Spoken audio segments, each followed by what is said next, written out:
নবীর কাছে পাঠাইছেন, এই নবীর হাট তো দুর্বল, আমাকে দেখার সঙ্গে সঙ্গে জ্ঞানহীন হয়ে গেছে, হার্ট ফেল হয়ে গেছে, আল্লাহ অজ্ঞান হয়ে যায়।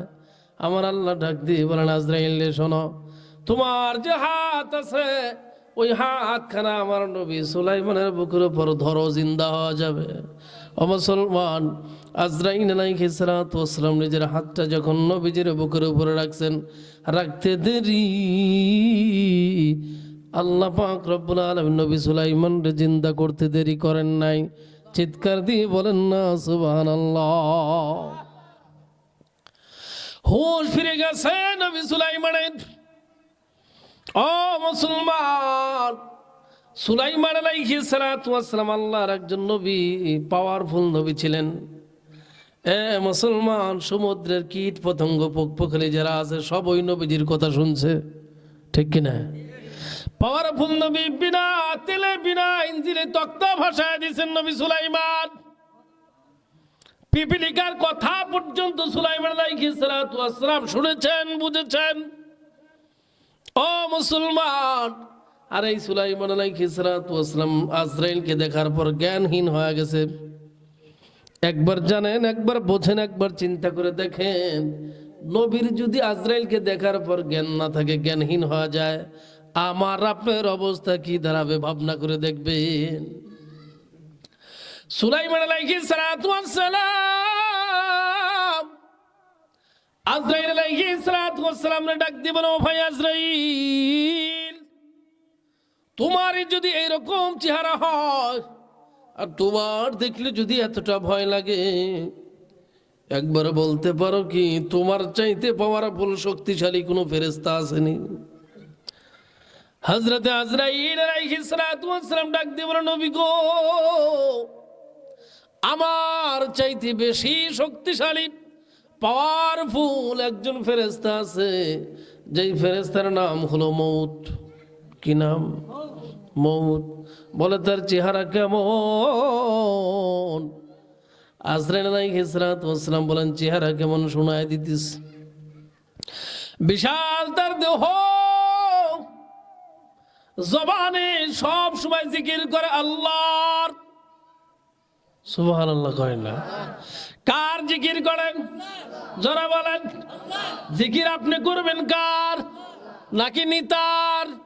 বর্তমান সময় বাংলাদেশের ভোটার গুলো যতবার নিতার নাম লইতেছে রে মুসলমান, যত ভালোবাসি নিতার নাম লয়, এর চাইতে অর্ধেকটা ভালোবাসি যদি আল্লাহরে ডাকতো, আল্লাহ মনের আশা পূর্ণ করে দিত। বিশ্বাস হয় না? বিশ্বাস হয় না? যারা বিএনপি করে তার সামনে যদি বলা যায়, এই যে পাবনা সদরের প্রিন্সিপাল ইকবাল হোসেন খুব ভালো মানুষ, শিমুল বিশ্বাসের খবর নাই, পারবে না ৭-৭ ওই ডানে আর বামে তাকে লাঠি আছে না, খালি এরকম লাঠি আছে না, মানে পাইলেই শুরু করে দেবে, সে হুজুর ঐক্য না হুজুরি বাপ ঐক্য, কথা কয় না। জামাইতিকের সামনে যদি কথা ইকবালে খামাতে পারছে, শিমুল বিশ্বাসে ১,০০০ বিঘে সম্পত্তি পাবলিক খাইতেছে, শ্রমিক নেতা হ্যাঁ একজন, ভোট পাবে নির্ঘাত, সকাল 12টার সময় ডিক্লিয়ার হওয়া যাবে, চেহারার দিক তাকে বলছে কিছু পাইনি ঘেরে, কথা কয় না। তার মানে কি, জামাতের অন্তরে শিমুল বিশ্বাস ইকবাল আর বিএনপির অন্তরে শিমুল বিশ্বাস, বাকি আর কেউ নাই অন্তরের ভিতরে এই মুহূর্তে, কথা কয় না। ঠিক নেতাকে যেমন অন্তরে একজনের জায়গা দিচ্ছেন, আপনার অন্তরে যদি শুধুমাত্র আল্লাহর জায়গা দিতে পারেন, যেদিন জায়গা দিতে পারবেন সেই দিন আপনি কামিয়াবি, সেই দিন আপনি সফল। কথা কি বুঝছেন? শুধু নেতার নিয়ে আলোচনা হয়, কিন্তু মুসলমানের যে নেতা ছিল বিশ্বদুলাল মুহাম্মদ রাসূলুল্লাহ সাল্লাল্লাহু আলাইহি ওয়াসাল্লাম, ওই নেতার নিয়ে চিন্তা নাই। হ্যাঁ, যে মালিক আমার আপনার নেতা চিনাইছে, ওই মালিকরা আজকে যুক্তেছে না, মালিকের স্মরণ আমার ভিতরে নাই, কিভাবে কামিয়াবি পাইবেন? দাউদ আলাইহিস সালাতু ওয়াস সালামের সামনে আজরাইল আলাইহিস সালাতু ওয়াস সালাম আসছে রূহ নেওয়ার জন্য। যখন রূহ নিবে, সালাম কালাম শেষ, দাউদ আলাইহিস সালাতু ওয়াস সালাম কয়, ভাই আজরাইল কেন আসছেন? বলে আপনার রূহ নেওয়ার জন্য। আজরাইল আলাইহিস সালাতু ওয়াস সালাম দাউদ আলাইহিস সালাতু ওয়াস সালাম কান্না শুরু করে দিস, কাঁদে, আজরাইল আলাইহিস সালাতু ওয়াস সালাম ডাক দিয়ে বলেন, নবী গো, কেন কান্না করেন, ভয় পেতেছেন নি? আজরাইল আলাইহিস সালাতু ওয়াস সালামের প্রশ্নের উত্তরে দাউদ আলাইহিস সালাম বলেন, না, ভয়ে কান্না করি না। তাইলে কি সন্তান সন্তানাদি দুনিয়ার জন্য কাঁদেন? বলে না, তাও না। কেন কাঁদেন? বলে এই জন্য কান্না করি, আজকে আমি দুনিয়া থেকে চলে যাব, যখন আমার রুহটা দেহ থেকে বের হবে, তো ওই সময় থেকে ততক্ষণ থেকে আমার জবান দ্বারা আর আল্লাহর নাম স্মরণ করা হবে না। কি কয়? আমি এই জন্য কাঁদতেছি যে আমার মারা যাব, আমি আর আল্লাহকে স্মরণ করতে পারবো না, আল্লাহরে ডাকতে পারবো না। কারণ আল্লাহর ডাকে আমি খুব মজা পাইছি। একজন প্রেমিক যখন প্রেমিকার নাম স্মরণ করে, ভিতরে ভালো লাগে না খারাপ লাগে? হ্যাঁ, ভালো লাগে। যুব সমাজ ভালো বোঝে। ঠিক যারা আল্লাহকে পাইছে, আল্লাহর ভালোবাসায় যারা শিখতো, ওদের আল্লাহকে না ডাকলে ভালোই লাগে না। বিশেষ করে দেখবেন যারা নামাজি, যত ব্যস্ততার ভিতরেই থাক, রাত্রি 12টা বেজে গেছেন, ঘুম আসছে, ঘুমেতে উঠার পরে 12টা বেজে গেছে, তাড়াতাড়ি ওযু করে এসে নামাজে দাঁড়ায়। ওই ব্যক্তি যদি নামাজ না পড়তো, দুনিয়ার কোনো পাওয়ার ছিল? তুই বেটা নামাজ পড়লি না, এর জবাব দে। ছিল নেই? ছিল না। কিন্তু তার ভিতরে আল্লাহর প্রেম জমে গেছে, কি ভালোবাসা জমে গেছে। নামাজ না পড়লেও ভালোই লাগবে না। আজরাইল আলাইহিস সালাতু ওয়াস সালাম মালিককে ডাক দিয়ে বলে, আল্লাহ, কার কাছে পাঠাইছো? আল্লাহ কয়, আমার নবী দাউদের কাছে পাঠাইলাম, তুমি কি চেনো না? আজরাইল আলাইহিস সালাতু ওয়াস সালাম কয়, আল্লাহ, সবই চিনি, ঠিকানাও জানি রে আল্লাহ, কিন্তু তোমার বান্দা তো কাঁদে, তোমার নবী কান্না করে। আল্লাহ কয়, কাঁদে কেন? আজরাইল আলাইহিস সালাতু ওয়াস সালাম বলে, আল্লাহ, তোমার নবী কাঁদে আমি শুনলাম। তোমার নবী উত্তর দেয়, আমি এই জন্য কান্না করি, আজকে যখন মারা যাবে, কালকে থেকে আর জবানে আল্লাহর জিকির আসবে না, আল্লাহকে স্মরণ করব না। এই আফসোসে কান্না হয়, এই ব্যথায় ব্যথিত হইয়া কান্না করি। আমার মালিক শোনার পর আজরাইল আলাইহিস সালাতু ওয়াস সালাম ডাক দিব না, আজরাইলের শোনো, আমার দাউদের রূহটা কবজ করার প্রয়োজন নাই। যেই বান্দা আমার স্মরণে আমাকে মুহাব্বত না করার কারণে চোখ দিয়ে পানি এসে যায়, ওই বান্দাকে আরো কিছু সময় দাও, দুনিয়াতে বিচরণ করুক। চিৎকার দিয়ে বলেন না একবার সুবহানাল্লাহ। পাইতে যদি চাই গো কহ, বলেন, পাইতে যদি চাই গো কহ, হওরে তুমি আগন, তুমি মদের মাসুক মাওলা, তুমি মেহেরবান, তুমি মদের মাসুক মাওলা, তুমি মেহেরবান। তুমি আগুন রে করলে ফুল বাগিচা, নবী ইব্রাহিমের তরে, ইনুসুরে ঘুরাইলা তুমি মাছের পেটে ভরে রে, মাছের পেটে ভরে। আবার মুসারে কি দেখাইলা তুমি, মুসারে কি দেখাইলা তুমি, হারাইল আকল জ্ঞান, তুমি মদের মাসুক মাওলা, তুমি মেহেরবান। জোরে জোরে বলেন না একবার মারহাবা। জিকির করবেন কার? আর একটু আস্তে বলেন কার? আরো জোরে বলেন কার? ও মুসলমান, আমার আল্লাহ বলেন, মা জাআলাল্লাহু লিরাজুলিন মিন কলবাইনি ফি জাওফিহি। আরে বান্দা, আমি আল্লাহ তোমার 3.5 হাত বডির মধ্যে অন্তর দিয়েছি একটা, আর সেই একটা অন্তরের মধ্যে থাকতে চাই আমি আল্লাহ একলা। আমি আল্লাহ ছাড়া তোমার অন্তরের ভিতরে যদি আরো কেউ থাকে, কখনো আমি আল্লাহ রহমতের বরকত পাইবা না। ও ইমানদার মুসলমান,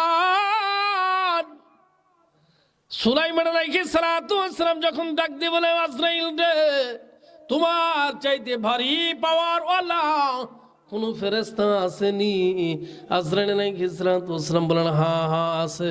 বলে কেমন পাওয়ার? শোনো, বলে ওই ফেরেশতা সব সময় সুবহানাল্লাহকে স্মরণ করে, সব সময় আল্লাহকে স্মরণ করে।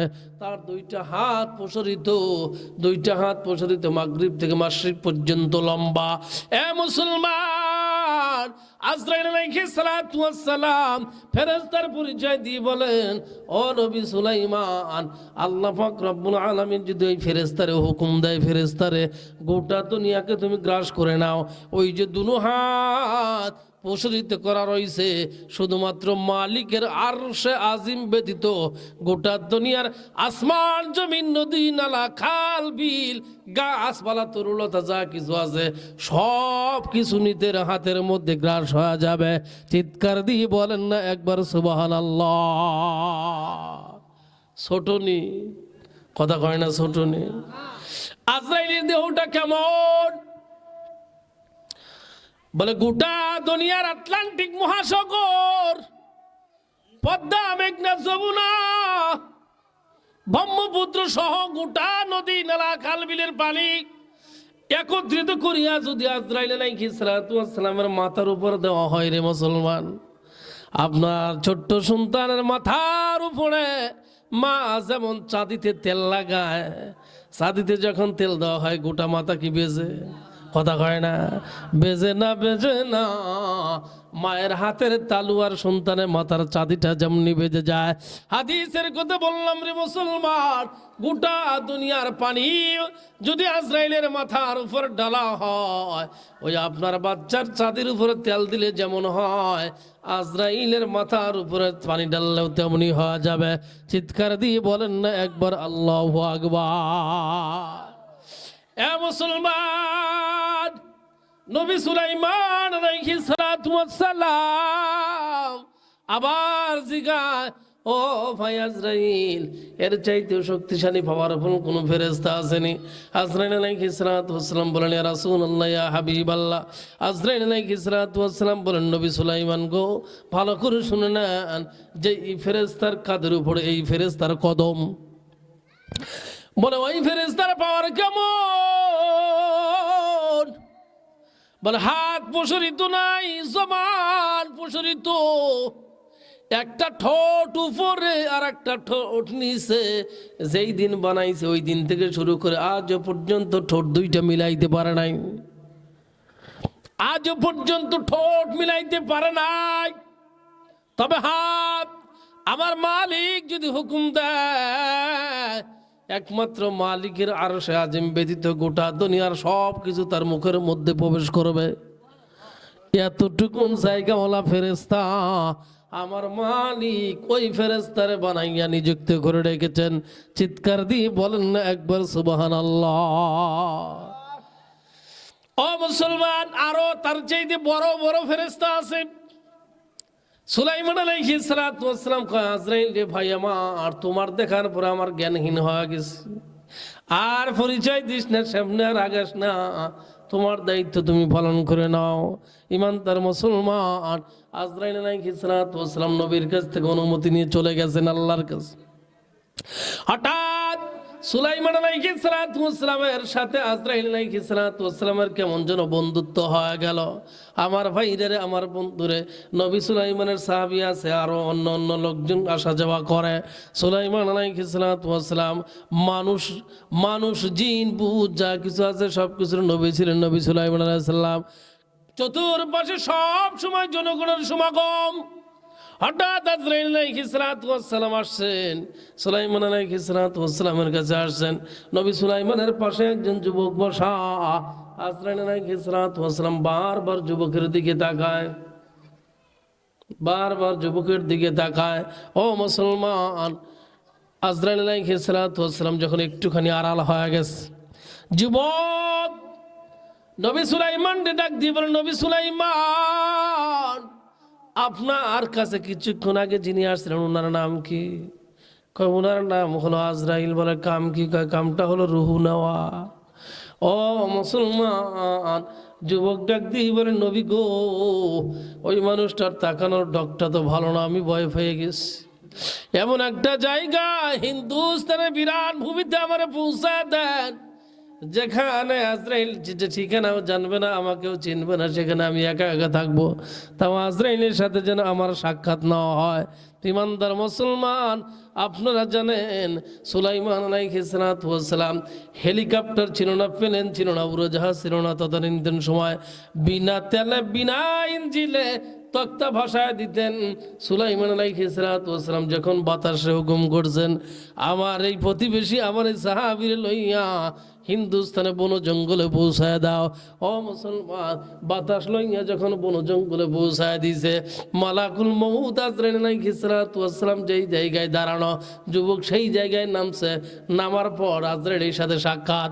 হ্যাঁ মুসলমান, আজরাইল ডাক দিয়ে বলে, যুবক এত সময় কই ছিলি? আমি তো তোর অপেক্ষায় দাঁড়া আছি। চিৎকার দিয়ে কন্যা একবার আল্লাহু আকবার। ইমানদার মুসলমান, ভালো করে বুঝবেন, যুবকের রূহটা কবজ হয়ে গেছে।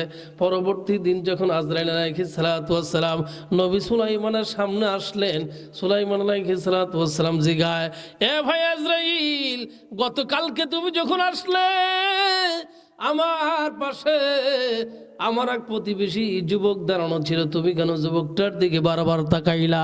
ইমানদার মুসলমান, আজরাইল আলাইহিস সালাতু ওয়াস সালাম উত্তর দেয়, নবী গো শোনেন, ওই যুবকের রূহটা কবজ করার কথা ছিল হিন্দুস্তানে। আমি যখন আপনার কাছে আসলাম, আসার পরে দেখি যুবকটা আপনার পাশে দাঁড়ানো। আমি চিন্তা করলাম, না না, যুবকের তো এই জায়গায় থাকার কথা না, যুবক তো থাকবে হিন্দুস্তানে। আমি যুবকের দিকে দৃষ্টি দিলাম, যুবক ভীতু সন্ত্রস্ত হইয়া ওই হিন্দুস্তানে যথাসময় হাজির হয়ে গেল। যেই সময় আমারে যাওয়ার কথা ছিল, আমিও গেলাম, যুবকও গেল, রুহুটা লইয়া আমি আরো সে পৌঁছে গেলাম। চিৎকার দিয়ে বলেন না একবার আল্লাহু আকবার। ও মুসলমান, মৃত্যু এমনই একটা জিনিস, ভালো করে বুঝবেন। এই মৃত্যু কাফেরেরও আছে, ইমানদারেরও আছে। এক একজনের মৃত্যুর ধরন কিন্তু এক এক রকম রে মুসলমান। প্রতিদিন আজরাইল আলাইহিস সালাতু ওয়াস সালাম, মৃত্যু নামক ফেরেশতা আপনার সাথে সাক্ষাৎ হয়, আমার সাথে সাক্ষাৎ হয়। ও মুসলমান, একজন মানুষের যখন মৃত্যুর 40 দিন পূর্বে যখন আসবে রে মুসলমান, ওই মানুষটার অটো দেখবেন ভিতরটা পরিবর্তন ঘটে গেছে। ঠিক কিনা বলেন? কেন পরিবর্তন? কিসের পরিবর্তন? কেমন পরিবর্তন? ইমানদার মুসলমান, 40 দিন পূর্বে আসমানের মধ্যে খবর হয়, ওই যে রাইসিমুল অমুকের মৃত্যু ঘন্টা বেজে গেছে রে মুসলমান। ওই যে বড়ই পাতাটা লাল হইয়া গেছে, মৃত্যুর ঘন্টা বেজে গেল রে মুসলমান। এখন বারবার আজরাইল আলাইহিস সালাতু ওয়াস সালাম আসবে, বিশেষ করে মৃত্যুর একেবারে সন্নিকটে যাওয়ার 5 দিন পূর্বে, যাওয়ার 3 দিন পূর্বে আজরাইল আলাইহিস সালাতু ওয়াস সালাম প্রতিদিন 5 বার করে আসবে রে মুসলমান। আর ঘড়ির দিকে তাকায়, সময় হইছে নি না এখনো বাদ আছে। ও মুসলমান, যখন আসমানের মধ্যে 40 দিন পূর্বে ঘোষণা হয়, খবর হয়ে যায়, অমুকে মারা গেল, অমুকে মারা গেল, আমার ভাইরা, আমি কখনো জীবনেও দেখিনি কেমনটা পরিবর্তন। শুধুমাত্র হাদিসের ভাষ্য পড়েছিলাম, হাদিসের কথা পড়েছিলাম। আমার ভাইরা, আমার বাবা যেদিন মারা যায়, তার 3 দিন পূর্বে, 4 দিন অথবা 5 দিন পূর্বে আমার ছোট ফুফি আমার বাড়িতে যায়। আমার বাবাও ছোট, আমার ফুফি ছোট, 2 ভাই বোনের মধ্যে আলাদা একটা সম্পর্ক ছিল, গভীর সম্পর্ক। ইমানদার মুসলমান, রাত্রি যখন 1টা বেজে গেল, বাবা হাওমাও করে চিৎকার, ছোট ফুফিও কাঁদে, বাবাও কাঁদে। বিছনা থেকে উঠে জিগাই, আব্বা তুমি কাঁদো কেন? আব্বা সেদিন একটা উত্তর দিছিল, বাবা কেমন যেন মনে হয় দুনিয়াতে বেশি দিন থাকবো না, হয়তো বা এটাই দুবার ফুফির সাথে আমার শেষ সাক্ষাৎ, এই জন্য কান্না আসতেছে। আর তোমার ফুফিরে বলতেছে, 2টা ভাই বোন একসাথে বড় হলো, হয়তোবা তোমার কথায় আমার কথার কারণে তুমি কষ্ট পাইছ, বোন আমার আল্লাহর রাস্তায় মাফ করে দিবি। ইমানদার মুসলমান, কসম আল্লাহর দিয়ে বলতেছি, কোনো মিথ্যা কথা বলতেছি না রে মুসলমান। হয়তোবা বারটা ছিল শুক্রবার কিংবা শনিবার, মঙ্গলবারের দিন আমার বাবা হাজী সাহেব ছিলেন বড় মন, শক্ত মনওয়ালা মানুষ ছিল। কৃষি কাজে যেই মানুষটা অভ্যাস তো ছিল, ৭৫ বছর বয়স। মঙ্গলবারের দিন ফজরের নামাজ পড়ে নিজের ধানি জমিতে ধান কাটার জন্য গেছেন। আমনের সিজন। আমার ভাইরা, আমার বন্ধুরে মাদ্রাসায় থেকে ফিরে যখন 10টার সময় খানা খাওয়ার জন্য যাচ্ছে, হঠাৎ খবর আসলো, ও ভাই তোমার বাবাটা অসুস্থ। বলে বাবা কোথায়? বলে অমুক জায়গায়। বিশ্বাস করেন, মনের মধ্যে সাক্ষী দিয়ে দিল, বাবার নাই, বাবার নাই। দৌড়ায় বাবার কাছে গেলাম, কেমন যেন দেখলাম বাবার চেহারা এত সুন্দর, এত ফর্সা।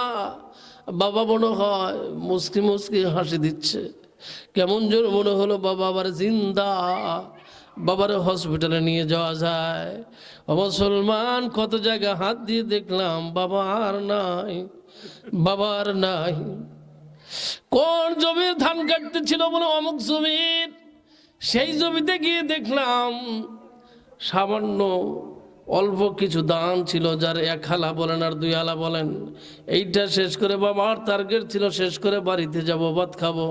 ও মুসলমান, না না, তোমার আমার টার্গেট, তোমার আমার স্বপ্ন কখনো পূরণ হবে না।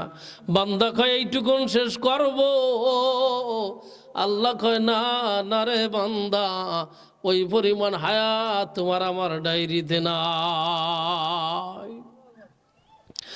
এ মুসলমান, এই মৃত্যুর সময় ইমানদারের রূপ পরিবর্তন হয়। জিবরাইল আলাইহিস সালাতু ওয়াস সালামের 600 ডানা।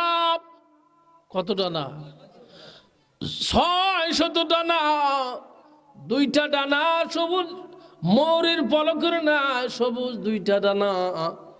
যার একটা ডানা যদি জমিনের মধ্যে ফেলায় দেয়, বিছায়া দেয় রে মুসলমান, আসমানের নিচে যত ফাঁকা জায়গা আছে সবটুকুন ফাঁকা জায়গা ভরাট হয়ে যাবে। ইমানদার মুসলমান, এই মানুষটা যদি ইমানদার হয়, আজরাইল আলাইহিস সালাতু ওয়াস সালামের সাথে জান্নাত থেকে 70 জন ফেরেশতা আসবে, আর জাহান্নাম থেকে 70 জন ফেরেশতা। ইমানদার মুসলমান, ওই যে জিবরাইল আলাইহিস সালাতু ওয়াস সালাম সবুজ পাহাড় ডানাটা যখন জমিনের মধ্যে বিছায়া দেয়, সেই ডানার মধ্যে মাইয়েতের ইমানদারের মা থাকবে, বাবাও থাকবে, আপনজনও থাকে, আর জান্নাতের সুন্দর নাজ নিয়ামত সেই ডানার মধ্যে ফেলানো হয়, দেওয়া হয়। ইমানদার মুসলমান, আর ওই যে আজরাইল আলাইহিস সালাতু ওয়াস সালাম নিয়ে আসছেন জান্নাত থেকে ফেরেশতা, ভিআইপি রহমতের ফেরেশতা নিয়ে আইছেন। কেউ বা পায়ের বৃদ্ধ আঙ্গুল থেকে শুরু করে চাপতে চাপতে হাঁটু পর্যন্ত আসবে, কেউ বা হাঁটু থেকে নিয়ে কোমর পর্যন্ত আসবে, কেউ বা বুক পর্যন্ত আসবে।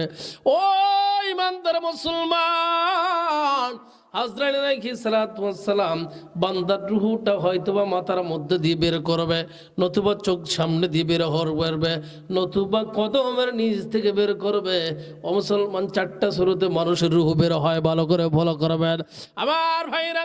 আর একটা বিষয় ফলো করবেন, বুড়া চাচা মারা গেল, চাচিও মারা গেল, যুবতী ভাই বোনও মারা গেল রে মুসলমান।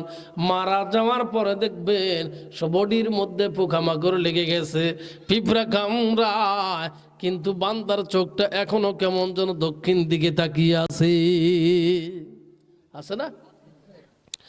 বান্দার চোখ টানা টানা চোখ দিয়ে পশ্চিমের দিক তাকায় আছে, টানা টানা চোখ লইয়া পূর্ব দিগন্তে তাকিয়ে রয়। কেন রয় রে মুসলমান? আমার নবী জানা দেয়, শোনো, ওই যে দেহের মধ্যে রুহুটা ছিল, ওই রুহুটা লইয়া আজরাইল আলাইহিস সালাতু ওয়াস সালাম যেই পথে রওনা দেয়, যার দেহের মধ্যে রুহু ছিল ওই মানুষটা ওই পথের দিক তাকায় আছে। আমার ভাইরা, যদি ইমানদার ব্যক্তি হয়, জিবরাইল আলাইহিস সালাতু ওয়াস সালামের ডানার মধ্যে জান্নাতি নাজ নিয়ামত মওজুদ পাইয়া মৃত্যুর যন্ত্রণা ভুলে যায়, রুহটা বের কইয়া লইয়া যায় রে মুসলমান। আসমানের মধ্যে 7টা দরজা, 8টা দরজা আসমানের মধ্যে রে মুসলমান, 7 আসমান 7 জমিন। আমার ভাইরা, প্রত্যেকটি গেটের মধ্যে থেকে ফেরেশতা জিগায়, কার রুহ নিয়ে আসছো? বলে ওই যে ও রাইসিমু ও লবক বান্দার রুহ নিয়ে আসলাম। প্রত্যেকটি ফেরেশতা দরজা খোলে আর কয়, বান্দাটা বড় ভালো, বান্দাটা বড় ভালো। ইমানদার যখন মারা যায়, নবীজি বলেন 40 দিন পর্যন্ত আসমানের ফেরেশতারাও কান্দে, জমিনের দুবলা ঘাস পর্যন্ত কান্দে, গোটা জমিন কান্দে, গাছপালা তরুলতা সবাই কান্দে আর কান্দে। ইমানদার মুসলমান, নবী ইব্রাহিম আলাইহিস সালাতু ওয়াস সালামের রূহটা যখন বের করা হলো, আমার আল্লাহ নবী ইব্রাহিম রেজিগা, ও বন্ধু একটা কথা বলবেন নি? কয় কি কথা শুনতে চান? আল্লাহ পাক রব্বুল আলামিন ডাক দিয়ে বলে, খলিল রে, তোমার রুহটা কেমন করে কবজ করছে? তুমি মৃত্যুর স্বাদটা কেমন ভাবে অনুভব করেছো? কুল্লু নাফসিন যায়িকাতুল মাউত, প্রত্যেকটি প্রাণীকে মৃত্যুর স্বাদ গ্রহণ করা লাগবে। আমি আপনাকে মৃত্যুর স্বাদ পাইছি? কথা কয় পাইছি নি? না না পাইনি। মৃত্যুর স্বাদটা কেমন হবে আমি আপনি অনুভব করতে পারি না। এ মুসলমান, আমার আল্লাহ জিগায়, বন্ধু আপনি মৃত্যুর স্বাদটা কেমন পাইলেন? বন্ধু ডাক দিয়ে বলে, আল্লাহ ও মালিক, আমার কাছে কেমন মনে হলো? আমার কাছে মনে হলো তাজা গোস্তের মধ্যে লোহার মাথা বাঁকা করিয়া গোস্তের মধ্যে প্রবেশ করাইয়া জ্বলন্ত আগুনের মধ্যে সারাদিন দাউ দাউ করে পুরাইলেন, যে কষ্ট অনুভব হয়, ও মালিক আমার কাছে ঠিক এমন কষ্ট মনে হইল। ও মুসলমান, আমার আল্লাহ ডাক দিয়ে বলে, হাবিব রে, আমার আল্লাহ ডাক দিয়ে বলেন, খলিল রে, বন্ধুরে ইব্রাহিম নবী গো, ভালো করে শোনেন, দুনিয়ার মধ্যে আপনার রুহটা সবচেয়ে আসান করা হইল, এত আসানে মৃত্যু আর কারো হবে না। জোরে জোরে বলেন না আল্লাহু আকবার। আর দেরি নয়, আর দেরি নয়, সারিয়া দে দুনিয়াদারি, মন তোরে ডাকতে আছে কবরের বাড়ি। বলেন না, আর দেরি নয়, আর দেরি নয়, সারিয়া দে দুনিয়াদারি, মন তোরে ডাকতে আছে কবরের বাড়ি। ও তোর উপায় হবে কি? উপর দিকে চাহিয়া দেখো বাঁশের চাঙ্গারি। আল্লাহু আকবার। ও তোর উপায় হবে কি? উপর দিকে চাহিয়া দেখো বাঁশের চাঙ্গারি। একটু ভেবে দেখো না তুমি, একটু ভেবে দেখো না তুমি, কেমন দিবি পারি, মন তোরে ডাকতে আছে কবরের বাড়ি, মন তোরে ডাকতে আছে কবরের বাড়ি। ও ইমানদার মুসলমান, তোমারও মরা লাগবে, আমারও মরা লাগবে। নবীজি বলেন প্রত্যেকটি মানুষের জন্য 3 জন করে ভাই আছে। কয় ভাই? জোরে বলেন। বলতে পারেন হুজুর আমি আমার বাবার একা সন্তান, ছেলেও নাই মেয়ে নাই, আমি একা। না, আমার নবী ফরমান তোমার জীবনে সব সময় তিনজন ভাই, সব সময় তিনজন ভাই। বলে সেই তিনজন ভাই কারা? আমার নবী ফরমান এক নম্বর ভাই হলো তোমার অর্থ সম্পদ, ব্যাংক ব্যালেন্স, ইন্ডাস্ট্রিজ, প্রপার্টিজ। দুই নম্বর ভাই হলো তোমার আত্মীয় স্বজন, নিকটতমূলক। তিন নম্বর ভাই হলো তোমার নেকামল, ইমানদার মুসলমান। ভালো করে বুঝবেন, এক নম্বর ভাই আপনার মৃত্যু পর্যন্ত থাকবে। আপনার জায়গা জমি বাড়ি গাড়ি ইন্ডাস্ট্রিজ প্রপার্টিজ আপনার মৃত্যু পর্যন্ত থাকবে। মৃত্যুর পরে আর সেগুলো থাকতে চায় না, থাকতে চায়নি। না না, আপনার ছেলে মেয়েরা সব বন্টন করে নেয়। এই জন্য তো খলিফাতুল মুসলিমিন হযরত আলী রাদিয়াল্লাহু তাআলা আনহু কবরের পাশ দিয়ে যায় আর কবরে মাইয়াতদের উদ্দেশ্য করে বলতেছেন, ইয়া আইয়ুহাল কুবুর কুসিমাত ওয়াদিয়ারুকুম সুকিনাত ওয়ানিসাউকুম জুব্বিজাত ওয়াউলাদুকুম হুররিমাত। ও কবর, আজকে তোমার সহায় সম্পদ কোথায়? তোমার সন্তানেরা বন্টন করে নিচ্ছে, যাদের জন্য তুমি হালালও খাইছো হারামও খাইছো, কখনো সুদ কখনো ঘুষ। আছে না নাই? কত অন্যায়, কত অবিচার, কত জুলুম, কত নির্যাতন, কত নিপীড়ন, সব কিছু সমন্বয় করে অর্থের মালিক হইলা, এগুলো তোমার সন্তানরা বন্টন করে নিয়ে গেল। অনিসাউকুম জুব্বিজাত।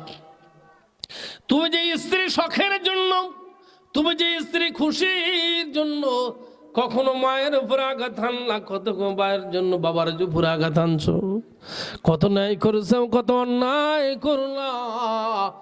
ও কবরবাসী, তুমি জানো তোমার স্ত্রী কিন্তু আর তোমার অপেক্ষা নাই, সে অন্যের স্ত্রী হয়ে গেছে।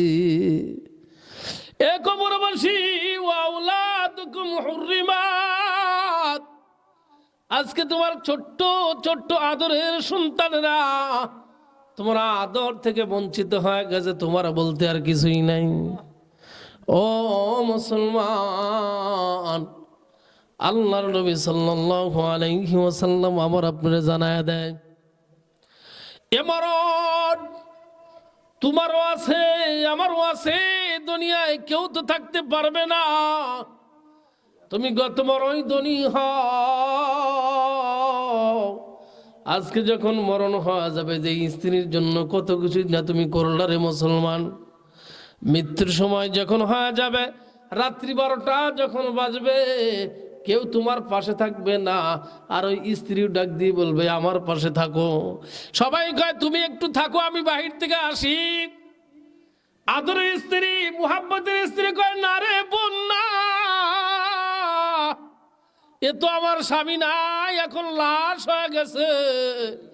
আর আমি লাশের পাশে একা থাকতে আমার ভয় লাগে, আমি থাকতে পারবো না। তাইলে কি করা যায়? বলে যেই রুমের মধ্যে লাশ থাকবে, ওই লাশ মাটি দেওয়ার পরে ওই লাশের রুহু রুমের মধ্যে এসে জ্বালা যন্ত্রণা করবে। না না, এই লাশটা রুমে রাখা যাবে না। কোথায় রাখা যায়? বলে যেখানে গাড়ি পার্কিং করা হয়, যেখানে জুতা স্যান্ডেল রাখা হয়, সেখানে গিয়ে রেখে আসো, কারো যেন ঘুম ডিস্টার্ব না হয়। তোমার সম্পদ আজকে তোমার সাথে নাই। এই হলো তোমার একটা ভাই। 2 নম্বর ভাই তোমার কবরস্থান পর্যন্ত লইয়া যায়, তার চাইতে বেশি কিন্তু কেউ যায় না। কথা বলেন ঠিক কিনা? ইমানদার মুসলমান, ভালো করে বুঝবেন, ভালো করে বুঝবেন। দুনিয়াতে প্রত্যেকটি মানুষ, নারী পুরুষ, ছোট বড়, শিক্ষিত মূর্খ, সবাই 2 শ্রেণীর মানুষের চেহারা দেখার জন্য পাগল হয়। 1 নম্বর হলো আপনি যেদিন বিবাহ করতে গেলেন, ওই দিন দেখবেন সবাই জানালা দিয়ে দেখে, কেউ বা টিনের বেড়ার ফুটো দিয়ে দেখবে, আত্মীয়রাও দেখবে, অনাত্মীয়রাও দেখবে, ছোটরাও দেখবে, বড়রাও দেখবে চেহারাটা কেমন। এ মুসলমান, এই হলো প্রথম দিন। 2 নম্বর দিনটা হলো যেদিন তুমি মারা যাইবা, তোমার পরনে থাকবে সাদা কাফনের কাপড়, চকলেটের মতো মুড়াইয়া মসজিদের পাকলিতে উঠাইয়া 4 জন বিয়ার কাঁধে করিয়া তোমারে কোথায় যেন লইয়া যাইতেছে, কোথায় যেন লইয়া। এ মুসলমান, পার্থক্য আছে, পার্থক্য। বলে কিসের সেই পার্থক্য? তুমি যেদিন রুমাল হাতের মধ্যে লইয়া নববধূকে আনার জন্য গেলা, সেদিনেও সবাই তোমার দিকে তাকিয়ে রইল, আর আজকেও তোমার দিকে তাকিয়ে রয়। পার্থক্য আছে রে মুসলমান। যেদিন তুমি নববধূর আনতে গেলা, সেই দিন তোমার খাটনির সামনে দিয়ে তোমার বন্ধু, তোমার ভাই, তোমার আত্মীয় স্বজন সবাই তোমার সামনে ছিল, কেউ তোমার পিছনে ছিল না রে মুসলমান। আজকে তুমি মারা গেছো, তোমার সেই ভাই বন্ধু কেউ তোমার সামনে নাই, সবাই তোমার পিছনে। ঠিক কিনা? খবর নিয়ে দেখেন এ মুসলমান, ওই যে তোমার দ্বিতীয় ভাই খাট কাঁধে লইয়া কবরস্থানে যাবে। একজন নামবে, দুইজন নামবে, তিনজন নামবে। লাশের মনে এখনো সাক্ষী দেয়, স্ত্রী আসে নাই, ছোট সন্তান আসে নাই, মাও আসে নাই, বোনরাও আসে নাই। হয়তো যে তিনজন কবরে নামলো, এই তিনজন আমার সাথে থাকবে, আমার সাথে থাকবে। না না রে মুসলমান, প্রথমে ডান পাশের একজন উঠে আসলো, কয় এই দুইজন থাকবে। তারপরে বাম পাশের জন উঠে কয় এই ব্যক্তিরা থাকবে। এ মুসলমান, পথের পরে মাঝখানে যিনি দাঁড়াইছিল উনিও উঠে আসলো। লাশ চিন্তা করে পুরা কবল আমার, কেউ নাই, কেউ নাই। কত অন্ধকার, যেখানে বাতি নাই, যেখানে বাতি নাই।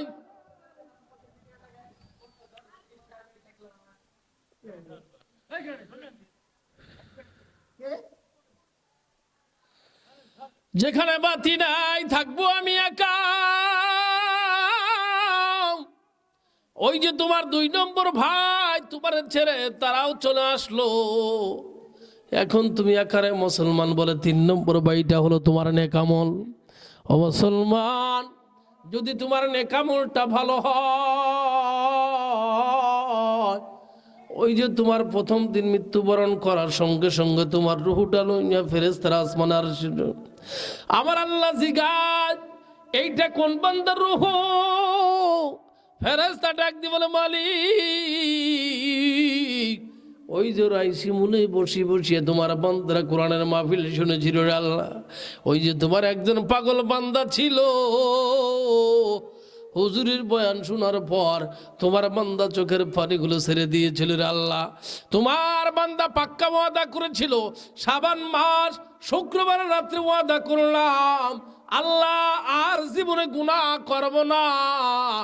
আল্লাহ, তোমার সেই খাস বান্দার রূহটা লই আসলাম। আমার আল্লাহ কয় ফেরেশতারে, আমি সব বুঝি, আমি সব জানি, আমি আমার ওই বান্দারে ভালোবাসি, এই জন্য তার নামটা জিগাইলাম। আরে ইমানদার মুসলমান, আমার আল্লাহ এখন কয় আমার বান্দার নামটা ইল্লিগিন ওলির দপ্তরে বিশেষ বান্দার কাতারে লাগাই দে। আরে ফেরেশতা, আবার বান্দার 4টা উপাদানে আমি বানাইলাম, আগুন, পানি, মাটি, বাতাস। এই 4টা উপাদান দ্বারা আমি আমার বান্দারে বানাইছি। ফেরেশতারে, আমার বান্দার রূহটা তার দেহের মধ্যে স্থানান্তর করে দাও। ইমানদার মুসলমান, রূহটা যখন দেহের মধ্যে স্থানান্তর করা হয়, 2 জন ফেরেশতা আসে প্রশ্ন করার জন্য।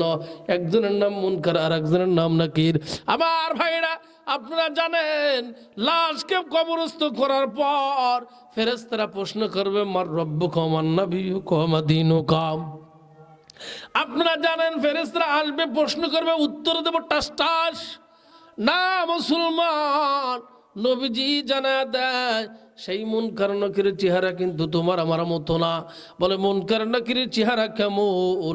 নবী আলাইহিস সালাতু ওয়াস সালাম বলেন, মুনকার নাকির গাঢ় অন্ধকার কবরের মধ্যে এসে দাঁড়ায় যায়, ভয়ঙ্কর চেহারা, চোখ 2টা কালো, নীল বর্ণ, বিদ্যুতের মতো চমকাইতে থাকে। আর পুরা মুখের মধ্যে আঙ্গুলের গোলাগুলো দাউ দাউ করে জ্বলে রে মুসলমান, মাথা থেকে কদম পর্যন্ত চুল, ও মুসলমান, একটা গর্দান আর একটা গর্দান পর্যন্ত লম্বা, এত বেশি প্রশস্ত, এত বেশি প্রশস্ত। বলে দাঁতগুলো কেমন? নবী আমার জানায় দেয় গরুর শিংয়ের মতো, মহিষের শিংয়ের মতো দাঁতগুলো হবে। ফেরেশতা আসার পরে যদি প্রশ্ন করে, আর এই বান্দাটা যদি নেককার হয়, যেমন নাকি বড় পীর আব্দুল কাদের জিলানী রহমতুল্লাহ আলাইহি মারা গেছেন, আব্দুল কাদের জিলানী রহমতুল্লাহ আলাইহির মুরিদগণ প্রশ্ন করো, বড় পীর আব্দুল কাদের জিলানী, তোমার কবরের অবস্থাটা কেমন ছিল? আব্দুল কাদের জিলানী রহমতুল্লাহ আলাইহি উত্তর দেয়, শোনো, আমাকে যখন কবরে রাখা হয়, দুইজন ফেরেশতা আমাকে এসে জিজ্ঞাসা, ও আব্দুল কাদের, তুমি কি বলতে পারবা আমার রব্বুকা ওয়া মান নাবিয়্যুকা ওয়া মা দীনুকা, তোমার সৃষ্টিকর্তাকে, তোমার নবীর নাম কি, তোমার ধর্মের নাম কি? ইমানদার মুসলমান ভাইরা, আমার বন্ধুরে, আব্দুল কাদের জিলানী রাহমাতুল্লাহ আলাইহি উত্তর দিয়েছিলেন, কে জিগায়, কারা জিগায়? বলে আমরা আল্লাহর ফেরেশতা। বলে কোথা থেকে আসলে? বলে ওই আরশে আজিম থেকে আসলাম। বলে ওই জায়গায় থেকে এই জায়গায় দূরত্ব কেমন? বলে 500 বছরের রাস্তা। ইমানদার মুসলমান আব্দুল কাদের জিলানী রহমতুল্লাহ আলাইহি জিগায়, 500 বছরের রাস্তা অতিক্রম করে আসছো? বলে হ্যাঁ। বলে তোমরা কি বলতে পারো তোমাদের সৃষ্টিকর্তাকে? ফেরেশতারা বলতেছেন আমাদের সৃষ্টিকর্তা আল্লাহ। আব্দুল কাদের জিলানী রহমতুল্লাহ আলাইহি এইবার উত্তর দেয়, ও আল্লাহর ফেরেশতা, তোমরা 500 বছর অতিক্রম করে আসছো, তোমরা বলো নাই তোমাদের সৃষ্টিকর্তা আল্লাহ। আর আমি আব্দুল কাদের জিলানী মাত্র 3.5 হাত মাটির নিচে আসলাম, আমি কেমনে করে ভুলে যাই আমার সৃষ্টিকর্তা আল্লাহ? জোরে জোরে বলেন না আল্লাহু আকবার। এই ইমানদার, তোমার ভিতরে যদি ঈমান থাকে, আর তুমি যদি ঈমানওয়ালা হও, আমার আল্লাহ ওয়াদা করেছেন, মা ইয়াফআলুল্লাহু বিআযাবিকুম ইন শাকারতুম ওয়া আমানতুম ওয়া কানাল্লাহু শাকিরান আলিমা। অপরাধে আবার আল্লাহ বলেন, ইন্নাল্লাযীনা আমানু ওয়া আমিলুস সালিহাতি কানাত লাহুম জান্নাতুল ফিরদাউসি নুজুলা। এ বান্দা, ঈমান এনেছো, ঈমান আনার পরে যদি নেক আমল করো, আমি আল্লাহ তোমাদের জন্য জান্নাতুল ফিরদাউস বাজেট করেছি। সুবহানাল্লাহ বলেন, সুবহানাল্লাহ বলেন। ইমানদার, যদি তোমার নেক আমল থাকে, ফেরেশতারা প্রশ্ন করবে, টাস টাস করে জবাব দিবে রে মুসলমান, টাস টাস করে জবাব দিবা। আমার আল্লাহ খুশি হইয়া ফেরেশতারা বলবে, ফেরেশতার দল, আমার বান্দা রাইসি মূল বাজারে কাফনের কাপড় পরে আছে? বলে হ্যাঁ। আমার আল্লাহ কয়, শোনো, ভিআইপি মানুষের শরীরের মধ্যে কম দামি ড্রেস থাকতে পারে না, আমার বান্দার শরীরের মধ্যে জান্নাতি ড্রেসটা পরায় দাও, জান্নাতি ড্রেসটা পরায় দাও। ওই ইমানদার মুসলমান একেবারে সুন্দর পালঙ্কের মধ্যে শোয়া দিবে। দুনিয়ার জীবনে বাসর করে যেমন দামিও ড্রেস, দামিও বিছানার মধ্যে ঘুমাইছো, ওই রকম একটা জায়গা তোমার জন্য দেওয়া হবে, আর জান্নাতের গেট খুলে দেওয়া হবে। বান্দা শুয়ে শুয়ে বিনোদন উপভোগ করবে। এইবার ফেরেশতারা জিজ্ঞাসা,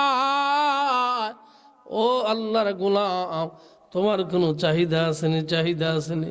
তুমি কিছু চাওনি? এইবার বান্দা কয়, হ্যাঁ, অনেক কিছু চাওয়ার আছে। বলে কি চাও বলো? বান্দা, ইমানদার বান্দা ডাক দিয়ে বলতেছেন, আমার মনের দাবি একটাই, আমি আমার মা বাবার সাথে সাক্ষাৎ করতে চাই। জোরে কন্যা মারহাবা। আমি আমার মা বাবার সাথে সাক্ষাৎ করতে চাই। ফেরেশতা কয়, না না, মা বাবার সাথে সাক্ষাতের সময় হয় নাই, তুমি এখন দুলহান লইয়া বাসর ঘরে ঘুমাইবা। বাসর ঘর উল্লেখ কেন করা হয়েছে রে মুসলমান? বর এবং কনে যখন বাসর ঘরে থাকে, স্বামীকে স্ত্রী ছাড়া কেউ ডাকতে পারে না, স্ত্রীকে স্বামী ছাড়া কেউ ডাকার অধিকার নাই। ও মুসলমান, ফেরেশতা কয় না না, যেদিন কিয়ামত হবে সেই দিন তুমি তোমার মা বাবার সাথে সাক্ষাৎ করবা, কিয়ামত না হওয়া পর্যন্ত কোনো সাক্ষাৎ নাই। ইমানদার মুসলমান, ইমানওয়ালা ব্যক্তি ডাক দিয়ে বলে, ফেরেশতা রে, কিয়ামত কবে হবে? কিয়ামত